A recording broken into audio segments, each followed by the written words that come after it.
Try nga natin kung may ilaw pa. Kusina. Galing. May ilaw pa.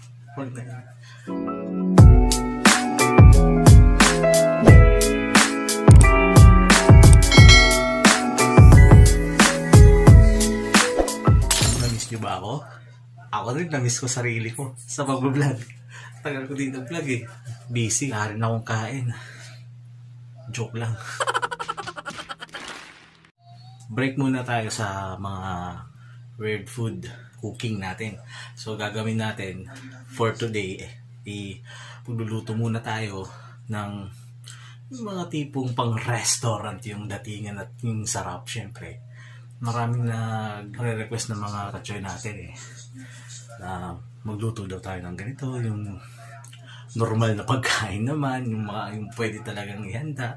Actually, pwede naman talaga ihanda. Weird nga lang. Pero, sige, pagbibigyan natin yung mga ka-Choi natin. But anyways, may nakausap ko isang ka-Choi natin. Sabi niya, Choi, ba't ang pangit ng gamit mong higir? Sabi nga gano'n. Huh? Sabi ko, ito lang yung meron ako. Ano bang magagawa ko? Buti kung bibigyan ako. O buti kung meron mag-sponsor.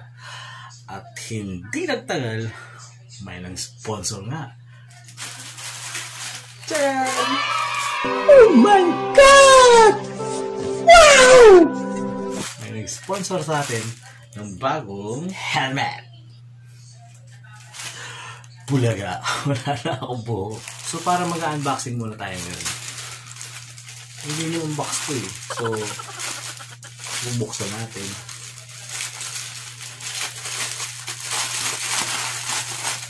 Wow! Ano kaya ito? Pareho din lang yung style. Ay hindi, iba.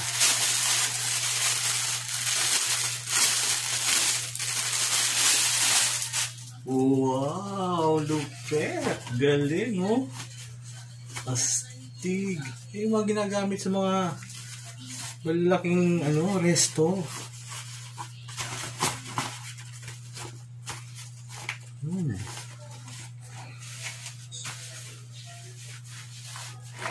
Wow! Ayos to. Mukha na ba tayong chef? Well, may bago tayong helmet mga Choi. So, bibinyagan natin to. Simulan natin. So, mag-i-intro muna ako. A few moments later. Welcome back naman sa ating kusina. At makakasama nyo ako from start to end ng video. O, diba? Payag ka doon? Yun na nga yung sabi ko kanina. Magluluto tayo ng pang-restaurant ng mga putahe. Let's go!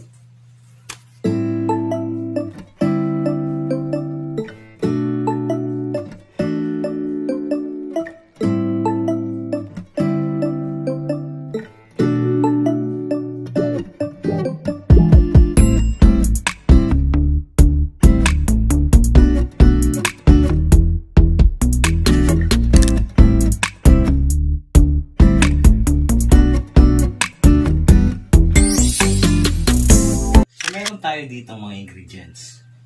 Meron tayong 200 grams ng egg noodles, 4 tablespoon ng brown sugar, 1/4 kilo ng shrimp, malalaking shrimp, sumpo, kumbaga, cabbage, garlic, siling haba, spring onion, toyo, tsaka konting paminta, oyster sauce, platitong walang laman. Ba't walang laman to? So, ito yung gagawin natin ngayon. Gagawa tayo ngayon ng garlic shrimp egg noodles. Tara, simulan na natin. Let's go!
Choi, ready na.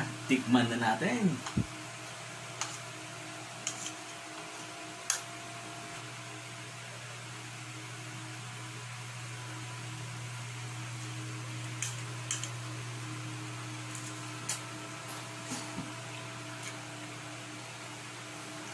Parang nasa resto. Waiter, kanin niya. Ito sigurado, yung tipong hindi ka magdadalawang isip na tikman kung ano talaga eh. Kasi ginawa natin, ng sarili nating version. Nilagyan natin ng lemon kahit hindi naman talaga nalagyan. Pero okay lang. Tapos ano na yung spiciness niya, tsaka yung sweetness, tsaka yung basta di ko ma-explain.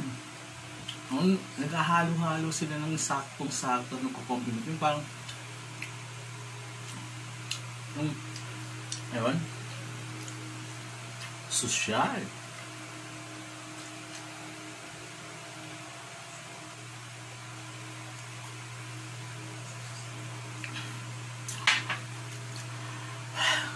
Sarap. Grabe mo, Choi. Eto pa lang, Choi. Eto pa lang. Kung meron kayong gustong gawin, meron kayong gustong paglutuan, gusto niyo magluto sa bahay niyo, o gusto niyo paglutuan yung, alam niyo na, yung mga inaan niyo, yung mga love of your life niyo, pwede to. May impress kahit sinong lutuan mo ito. So mga Choi, alam niyo na yung gagawin niyo. Click the subscribe button and then click the notification bell para updated kayo sa susunod nating mga videos. Alright, bye!